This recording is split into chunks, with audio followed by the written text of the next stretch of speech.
এক ধাক্কায় 3 মাসের বাচ্চাটার হাত পা গজায় নেই এখনো ঠিক মতো। এক ধাক্কায়, এক ভূকম্পনে, এক কাঁপুনির চোটে পেটের সব বাচ্চাগুলো খালাস হয়ে যাবে ডাক্তার ছাড়া, ইনজেকশন ছাড়া।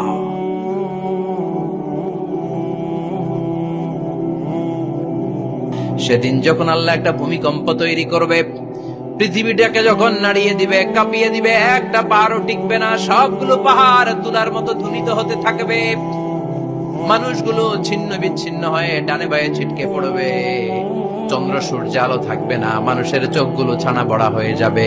ফাইদা বারিকাল বাসারু ওয়া খাসাফাল কমারু ওয়া জুমিআশ শামসু ওয়াল কমার ইয়াকুলুল ইনসানু আইনাল মাফার। চাঁদে আলো থাকবে না, সূর্যে আলো থাকবে না, প্রক্সিমা সেন্ট্রাইতে আলো থাকবে না, আলফা সেন্ট্রাই এ, আলফা সেন্ট্রাই বি, ইটা ক্যারিনা, বেটেলজিউস, অ্যান্ড্রোমেডা, একটার ভেতরেও সেদিন আলো থাকবে না, সবগুলো অন্ধকার হয়ে যাবে।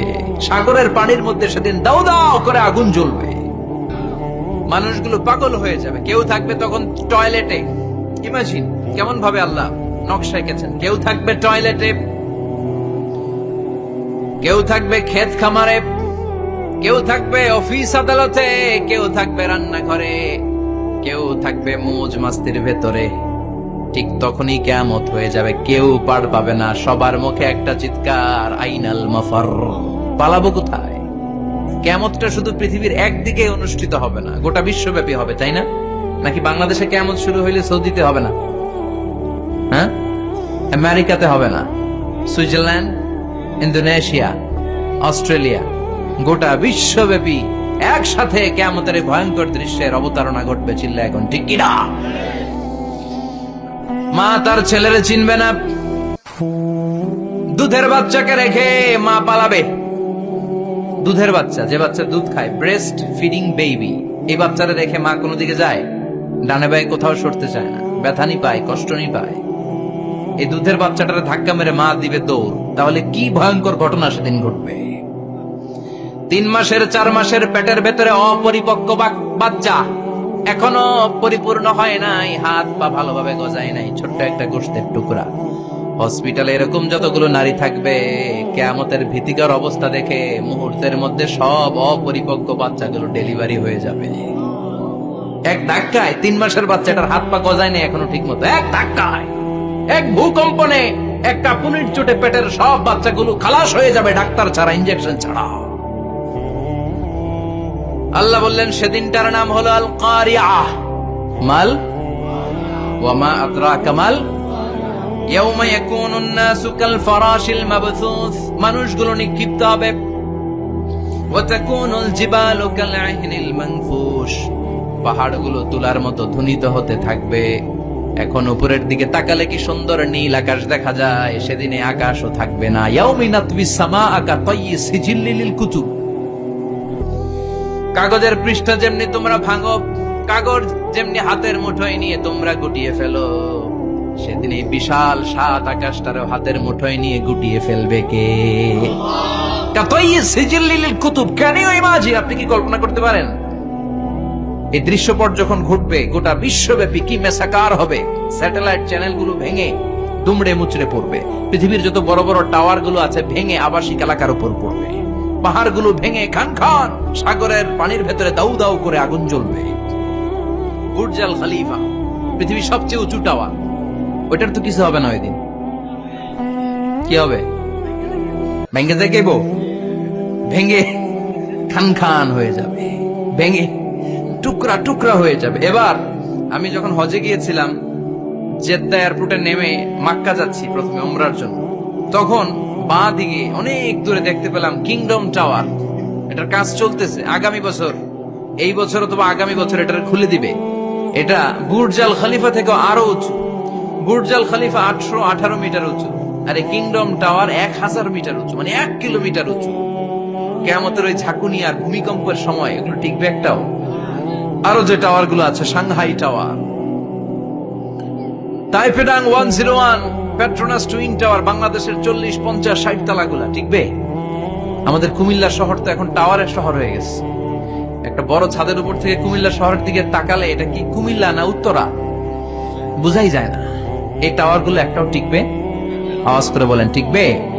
সে কথাই আল্লাহ বললেন, আল কারিআতু মাল কারিআতু ওয়া মা আদরাকা মাল কারিআ ইয়াওমা ইয়াকুনুন নাসু কাল ফারাশিল মাবথুস ওয়া তাকুনুল জিবালু কাল ইহনিল মানফুশ। কি দৃশ্য আল্লাহ আঁকলেন! প্রথমে একটা সাইরেন দেয়া হবে, দেয়ার সাথে সাথে ভেঙে চুরে সব সারখার, মানুষগুলো পাগলের মতো দৌড়াবে। ওমা হুম বিসুকারা ওয়ালাকিন্না আযাবাল্লাহি শাদীদ। মানুষগুলোর দৌড়াদৌড়ি দেখলে মনে হবে যে মাতালের মতো দৌড়াচ্ছে, রেড ওয়াইন খেয়ে, হুইস্কি খেয়ে, মদ খেয়ে পাগলের মতো দৌড়াচ্ছে। আসলে মদ খায় নাই, হুইস্কিও খায় নাই। সেদিন আল্লাহর আযাব এত ভয়ঙ্কর হবে, মানুষগুলো সব হয়রান হয়ে যাবে, মানুষগুলো পাগলের মতো দৌড়াবে। সাগরের পানিতে দাউ দাউ করে আগুন, স্যাটেলাইট ভেঙে খান খান, বিল্ডিং গুলো ভেঙে ভেঙে পড়ছে, পাহাড় গুলো ধ্বনিত হচ্ছে, গোটা বিশ্বব্যাপী বিকট আওয়াজ। পৃথিবীর যখন ঠিক এইরকম অবস্থা, আল্লাহ তাআলা ইসরাফিলকে বলবে, ইসরাফিল, 3টা ফুৎকার দেওয়ার জন্য তোকে তৈরি করেছি, এবার দ্বিতীয় ফুৎকারটা দে। তাকে ফুৎকার দিতে হবে মোট কয়টা? আরো জোরে বলেন। সে কেবল একটা দিয়েছে, এবার দ্বিতীয় ফুৎকার দিবে। দ্বিতীয় ফুৎকার যখন সে দিবে, মুহূর্তের মধ্যে পৃথিবীর মধ্যে যত মানুষ আছে সবগুলো মরতে শুরু করবে, একটার পর একটা মালাকুল মাউত রুহু কবজ করতে শুরু করবে। মরবেন না শুধু একজন, চিল্লায় বলেন তিনি কে? কুল্লু মান আলাইহা ফানি ওয়া ইয়াবকা ওয়াজহু রাব্বিকা যুল জালালি ওয়াল ইকরাম ফাবিআইয়ি আলাই রাব্বিকুমা তুকাযযিবান। পৃথিবীর মধ্যে যা যা তোমরা দেখো সব হয়ে যাবে ফান। সব কি? ফান। আমরা বলি না ফানা ফানা, বলি ফানা ফানা হয়ে যাবে, কিছু থাকবে না, থাকবে একজন, চিল্লায় বলেন যিনি কে? এজন্য সব সময় আল্লাহর কাছে কামনা করবেন, আল্লাহ তুমি ঈমানের মরণ দাও। পড়ে না আমিন? ও আল্লাহ তুমি আমাদেরকে শাহাদাতের মরণ দাও। পড়ে না আমিন? আমাকে শহীদ করে সেই মিছিলে শামিল করে নিও, যে মিছিলের নেতা মীরে হামজা খোবায়েবে খাব্বাব আল্লাহর কাছে ছিল অতি প্রিয়। শামিল করে নিও আমাকে শহীদ করে সেই মিছিলে শামিল করে নিও। পড়েন আমিন? বিশ্বনবী বলেন, শাহাদাতের তামান্না নিয়ে যদি, অন্তরে শাহাদাতের ইচ্ছা নিয়ে যদি, শাহাদাতের তামান্না নিয়ে যদি কেউ বিছানার মধ্যে ডায়রিয়া রোগে আক্রান্ত হয়েও মারা যায়, হার্ট অ্যাটাক করেও মারা যায়, স্ট্রোক করেও যদি মারা যায়, কিন্তু অন্তরে যদি শাহাদাতের তামান্না থাকে, কিয়ামতের ময়দানে শহীদদের সাথে তারে দাঁড় করাবে কে? ঈমানের পথে অবিচল থেকে আমার মরণ যেন হয়। পড়েন আমিন? আমার সাথে সাথে বলেন, ঈমানের পথে অবিচল থেকে আমার মরণ যেন হয়। তোমারই কাছে মিনতি আমার, তোমারই কাছে মিনতি আমার, মহামহিম দয়াময়। ঈমানের পথে অবিচল থেকে আমার মরণ যেন হয়। পড়েন আমিন? ঈমানের মৃত্যু এক আল্লাহ ছাড়া কেউ দিতে পারে না, শাহাদাতের মৃত্যু আল্লাহ ছাড়া কেউ দিতে পারে না। এজন্য আখের যদি ভালো হয়, সব ভালো তার, শেষ ভালো যার। বিশ্বনবী দোয়া করতেন, আল্লাহুম্মা রযুকনা হুসনাল খাওয়াতিম, আল্লাহুম্মা রযুকনা হুসনাল খাওয়াতিম। প্রতিদিন সব সময় নামাজের পরে পড়বেন, আল্লাহুম্মা রযুকনা হুসনাল খাওয়াতিম, আল্লাহুম্মা রযুকনা হুসনাল খাওয়াতিম। আল্লাহ আমাদের শেষটাকে ভালো করো, আমাদের শেষটাকে তুমি ঈমানের উপর করো। পড়েন আমিন? অনেক আল্লাহওয়ালা নামাজি শেষ জীবনে মুরতাদ হয়ে যায়, নাস্তিক হয়ে যায়, আছে না নাই? মুফাসসির ইসলামের নাম শুনছেন? অনেক ইসলামের বয়ান দিত লোকটা শুরু থেকে আমি তাকে চিনতাম। অনেক ইসলামের বয়ান করতো, ইসলামের পক্ষে এসে অনলাইনে কথা বলতো, আস্তে আস্তে আস্তে আস্তে নাস্তিক হয়ে গেছে। এজন্য বিশ্বনবী বলতেন আল্লাহুম্মা রযুকনা হুসনাল খাওয়াতিমা, আল্লাহ শেষটা আমার ভালো করো, আমার শেষটা যেন কালিমাতুত তাইয়্যিবা লা ইলাহা ইল্লাল্লাহর উপর হয়, আমার শেষটা যেন ঈমানের উপর হয়। পড়েন আমিন। এক সাহাবা জিহাদের ময়দানে, বুখারীর বর্ণনা, যুদ্ধের ময়দানে সে সামনে যাই পাচ্ছে, লা তাজিদু শাযা ওয়ালা ফাযা ইল্লা ইয়াকতুলু বিসাইফি, বিশাল তলোয়ার নিয়ে আল্লাহু আকবার বলে বলে কাফের আর মুশরিকের বাচ্চাগুলোরে কচুকাটা করছে।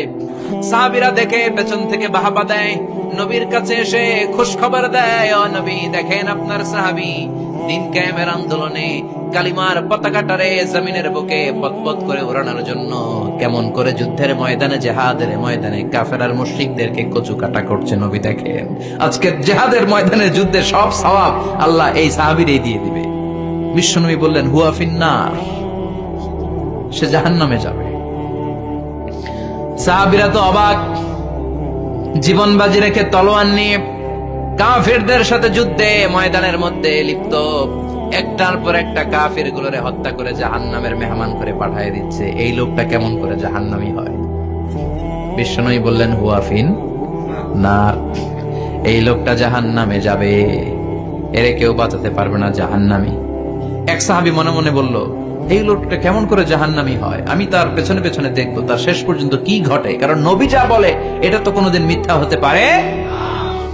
সাহাবী লুকিয়ে লুকিয়ে তার পিছু নিল, দেখলো যুদ্ধ করতে করতে জিহাদের ময়দানে শত্রুদের মাঝখানে খাটির ভেতরে সে মারতে মারতে চলে গিয়েছে, মারতে মারতে কাফেরদের মাঝখানে এমন জায়গায় চলে গিয়েছে চারদিক থেকে কাফেররা তাকে ঘেরাও দিয়ে ফেলেছে। এবার আর সে পারে না, দীর্ঘ সময় যুদ্ধ করতে করতে এবার ক্লান্ত শ্রান্ত, এবার নিজেও মারে আবার মাইরও খায়, মারে এবার মাইরও খায়। খেতে খেতে হঠাৎ এক কাফেরের তলোয়ারের আঘাতে তার ডান হাত নাই, এক কোপে ডান হাতটা জমিনে পড়ে গিয়েছে, ফিনকে দিয়ে রক্ত, ব্লিডিং হতে হতে, রক্তপাত হতে হতে সাহাবী নিস্তেজ, আর পারে না, আর সহ্য করতে পারে না। শাহাদাতের জন্য অল্প একটু দেরি, এই অল্প একটু দেরি সাহাবীর আর সহ্য হয় নাই। ওই সাহাবী নিজের তলোয়ারটা জমিনের মধ্যে গেড়ে তলোয়ারের উপরে ছাপিয়ে পড়েছে, তলোয়ারের এক মাথা পেটের এইখান দিয়ে ঢুকে পিঠের ওই পাশ দিয়ে বের হয়েছে। যে সাহাবী পেছন থেকে ফলো করেছে সে বলে আশহাদু আন্না মুহাম্মাদ রাসূলুল্লাহ, আল্লাহু আকবার। দৌড়ে এসে নবীর কাছে বলে ও নবী, আপনি যে নবী, শেষ নবী, আখিরি জামানার পয়গম্বর, আপনি যে বিশ্ব নবী, কোনো সন্দেহ নাই, আমি নিজ চোখে চাক্ষুষ দেখে এসেছি আপনার ওই সাহাবা আত্মহত্যা করে দুনিয়া থেকে বিদায় হয়েছে। এজন্য শেষটা কার, শেষটা কিভাবে যায় আমরা জানি। এজন্য আল্লাহর কাছে আমরা ফরিয়াদ করি আমাদের মৃত্যু যেন ঈমানের মৃত্যু হয়। আমিন পড়েন, আর জোরে পড়েন আমিন। দ্বিতীয় ফুৎকার দেওয়ার সাথে সাথে আল্লাহ মালাকুল মাউতকে বলবে ও মালাকুল মাউত, পৃথিবীর সব মানুষগুলোর রূহ কবজ কর। সব মানুষের রূহ কবজ হয়ে যাবে, সব জিনদের রূহ কবজ কর, সব জিনদের রূহ কবজ হয়ে যাবে। এবার সব ফেরেশতাদের রূহ কবজ কর, সব ফেরেশতাদের রূহ কবজ হয়ে যাবে। আল্লাহ বলবেন আখবিরনি মাইয়াবকা, আর কে কে বেঁচে আছে বল। মালাকুল মউত বলবে আল্লাহ মানুষগুলো সব শেষ, জিনগুলো শেষ, ফেরেশতাগুলো শেষ, শুধুমাত্র 4 জন বড় বড় ফেরেশতা এখনো মরে নাই। আল্লাহ বলবে যা জিব্রাইল, মিকাইল, ইসরাফিল, যে ইসরাফিলের ফুৎকারে কিয়ামত হয়েছে ওই ইসরাফিলকেও শেষ করে ফেল। জিব্রাইল, ইসরাফিল, মিকাইল সব শেষ, এবার মহাবিশ্বে কেউ নাই। আল্লাহ বলবেন আখবিরনি মাইয়াবকা, ও মালাকুল মাউত আর কে আছে? কয় কেউ নাই, সব শেষ। কেউ আছে? কেউ নাই, সব শেষ, আছে শুধু আল্লাহ আর মালাকুল মাউত, ঠিক কি না? আল্লাহ বলবে আখবিরনি মাইয়াবকা, ও মালাকুল মাউত আমারে বল কে আছে? কয় আমি আছি। কয় তুই মর। আমি আছি, আমি। আল্লাহ বলবে তাহলে এবার তুই মর, তুই মর। শোনার সাথে সাথে মালাকুল মাউতের কাঁপুনি ছুটে যাবে, খিচুনি ছুটে যাবে, ভয় ভয়ে খিচুনি ছুটে যাবে, কারণ মৃত্যুটা তো সে দেখেছে। দুইটা সিস্টেমে মালাকুল মাউত রূহ কবজ করে। আপনারা যারা আল্লাহওয়ালা, আপনাদের মাথার সামনে এসে একটা যুবক, সুশ্রী, যত সুন্দর হতে পারে একজন মানুষ, এরকম একজন মানুষের চেহারায় আসবে আপনাদের কাছে, এসে সুগন্ধি পারফিউম মাখা সাদা ধবধবে কাপড় পরে এসে আপনার শিওরে বসবে, এসে খুবই বিনয়ের সাথে ভদ্রতার সাথে বলবে ইয়া আইয়াতুহান নাফসুল মুতমাইন্না, ইয়া আইয়াতুহান নাফসুল মুতমাইন্না, ইয়া আইয়াতুহান নাফসুত তাইয়্যিবা, হে পবিত্র আত্মা বেরোয় আয়। বলার সাথে সাথে আপনার রূহটা স্মুথলি বের হয়ে যাবে। ইয়াতি বিহানুত মিন হানুতিল জান্নাহ, কাফান মিন আকফানিল জান্নাহ, জান্নাতের হানুতে করে কাফনের মধ্যে পেঁচিয়ে আপনার রূহটারে মালাকুল মউত ইল্লিনে নিয়ে যাবে। আল্লাহ আমাদের সবার নসিবে এই ঘটনা তুমি জারি করে দিও। আমিন।